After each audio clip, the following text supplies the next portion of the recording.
ቀን ውስጥ 24 ሰዓት ሙሉ ሲግደት አይደለም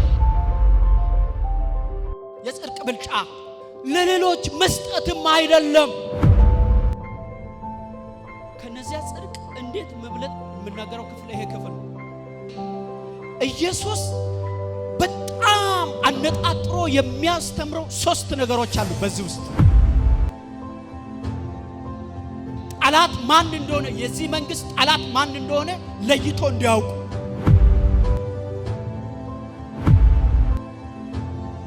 ኢየሱስ ማን እንደሆነ እንዳልገባቸው ሰይጣን በመድር ላይ ትልቁ ታርጌት ዓላማው ምንድነው? ሰው እግዚአብሔርን እንዳያውቅ